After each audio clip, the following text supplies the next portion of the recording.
surprise them by not speaking. We tend to speak before our ideas are ready, which is a common struggle. Many times we do this to make sure others recognize our value. The key to winning is organizing things that aren't obvious. I want to share 8 Stoic methods for using silence in our everyday life. In a noisy world, silence can change a lot. Let's look at these ideas. The Stoics understood that saying the wrong thing could cause problems. That's why Zeno, Marcus Aurelius, Seneca, and Epictetus emphasized the need to think before speaking. Here's some wisdom from these Stoics on talking less, but meaning more. When someone close to you looks for advice and shares their problems and frustrations, you might start offering solutions right away. You might say they need to do certain things, or their problems will continue. But often, you don't notice that they didn't ask for solutions, just for someone to listen.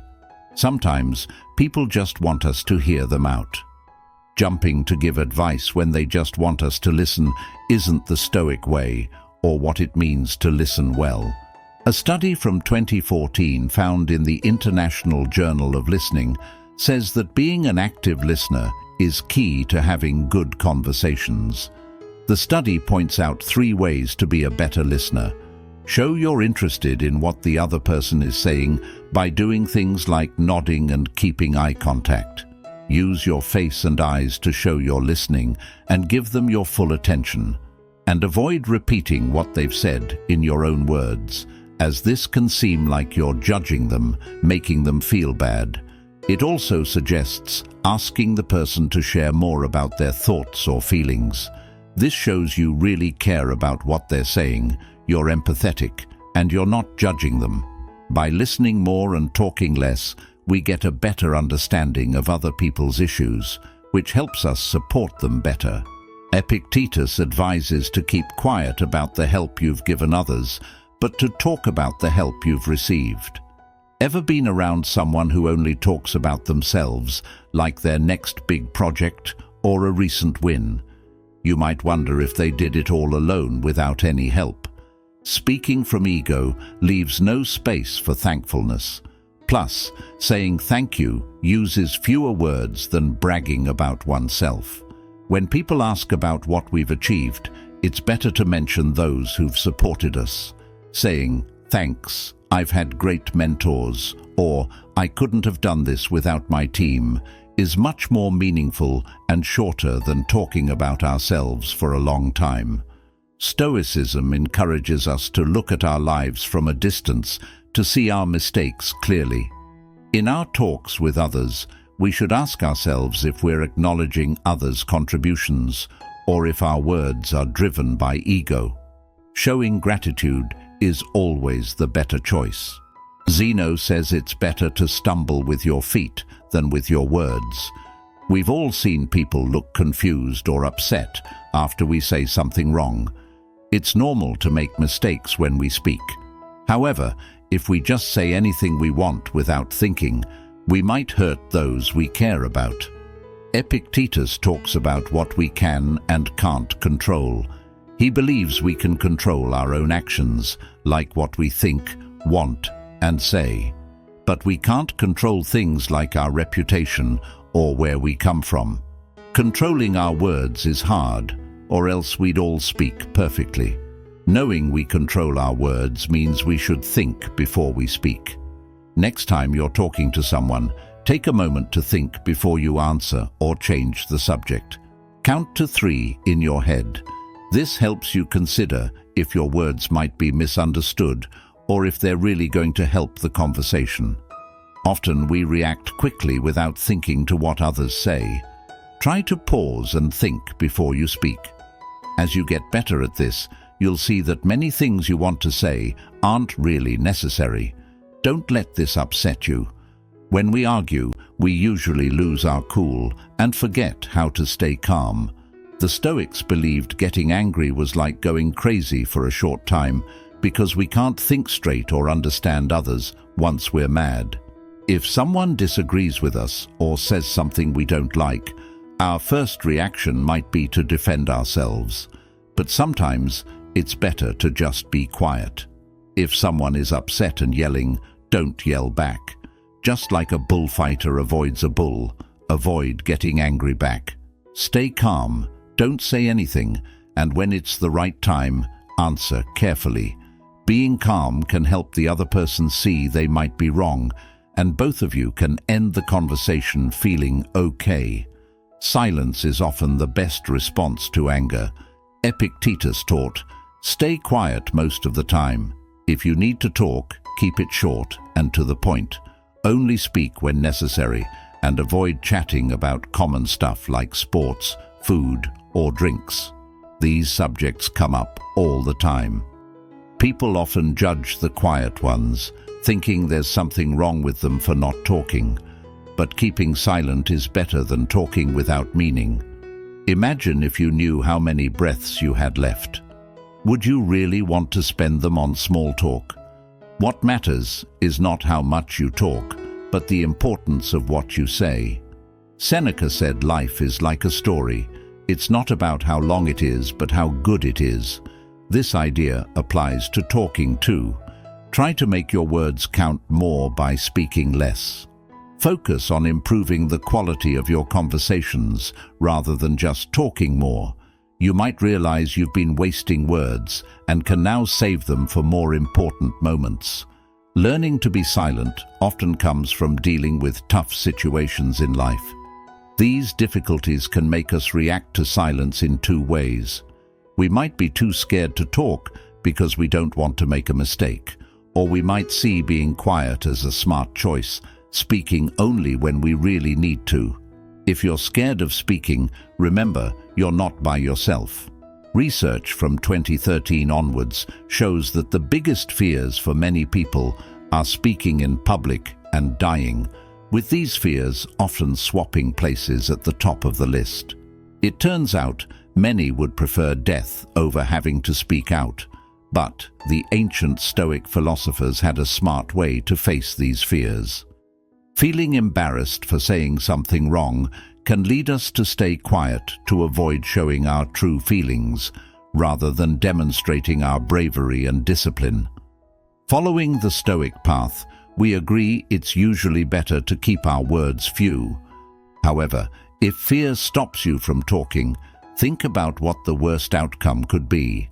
How much do other people's opinions really matter after all? Imagine the worst that could happen. Imagine you're in charge of a crucial meeting and suddenly can't remember your main points. Or you're at an event trying to connect with someone important, but they ignore your business card. Maybe you're presenting an idea to an editor who seems uninterested in your topic. Think about these moments and how brief the discomfort is. Yes, it's awkward right then, but in a day's time, you'll have moved on to something new. If the worst outcome you can think of is feeling embarrassed or facing similar setbacks, remember that there are far tougher situations out there. You'll likely find that you can get through these experiences without much harm and even grow from them. What others think of you doesn't truly define you. A more stoic way to look at it might be to ask yourself, how do you see yourself? Is your choice to be quiet born from fear, or is it a sign of your wisdom? Marcus Aurelius once advised that our main goal should be to live as good people. He encouraged us to understand what nature expects of us, and then act on it confidently and truthfully, yet kindly, humbly, and sincerely. Being able to respond calmly to someone shouting, or to listen genuinely to a friend in need, showcases the strength found in Stoic quietness. In his latest book, Stillness is the Key, Ryan Holiday suggests we find moments of quiet in our daily lives. This is because our environment is constantly filled with noise, from the ringing of our phones to the honking of cars, and even the late-night sounds of trains and loud neighbors. It seems we can't escape the noise. However, not all noises are disruptive. Some, like a friend seeking advice or a heartfelt "I love you," are precious. Regardless of the challenges we face, embracing silence as a skill is something modern Stoics aim for. Within the quiet that eventually surrounds us, we discover the core of Stoic philosophy. It's important to listen to its lessons and use the quiet moments to grow in virtue and happiness. Embracing silence is not merely about being quiet. It's about cultivating inner peace and tranquility. In moments of silence, we're given the opportunity to reflect on our thoughts, feelings, and the nature of our responses to the world around us. This reflective practice allows us to gain clarity, reduce stress, and approach life's challenges in a calm manner. Effective communication is not always about speaking. Listening plays a crucial role. By choosing to remain silent and truly listen, we validate the feelings and thoughts of others, developing deeper connections and understanding. Silence can be a powerful tool in resolving conflicts, as it provides a space for all parties to calm down and think more clearly before responding. In a world full of noise, taking time to be quiet can really help our creativity and ability to solve problems. Silence gives our mind the room it needs to think, dream, and come up with new ideas. By choosing to take breaks from all the noise and distractions around us, we can discover fresh ideas and viewpoints that were hard to see before. Adding these ideas to how we think about the power of being quiet can make our lives better in many ways, from growing as individuals and improving our relationships to becoming more creative and getting more done. Silence isn't just about not hearing anything. It's a deep practice that can bring us knowledge, peace, and a better way of living. Reflecting on your words before you express them is crucial. This thoughtful pause ensures that your communication is meaningful and necessary, which helps in reducing misunderstandings and conflicts. Engaging in active listening by showing genuine interest in what others are saying through eye contact and nodding goes beyond mere hearing to a deeper understanding, thus fostering stronger relationships. Expressing gratitude by speaking more about the help you've received than the help you've given cultivates a culture of appreciation and humility. In the heat of conversation, taking a moment before responding can prevent escalation and promote clarity, making it evident that the quality of our conversations is far more impactful than the quantity of words exchanged. Facing the fears associated with silence can lead to personal growth and confidence. It's essential to understand that the temporary discomfort from silence or speaking mistakes is part of the learning and self-improvement process. Seeking inner peace through silence allows for introspection, enabling reflection on personal values, actions, and life direction, which in turn guides positive external interactions. Moreover, silence is not just a respite from noise, but an opportunity for creativity.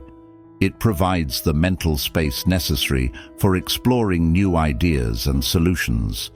In essence, embracing silence transcends mere quietness. It is a practice of mindfulness, self-reflection, and thoughtful engagement with the world. By incorporating these Stoic principles into daily life, greater understanding, peace, and effectiveness in our communications and actions can be achieved. Thank you for watching. As always, we truly appreciate the support. It means the world to us. If you found this video helpful, leave a like and subscribe to the channel. Until next time.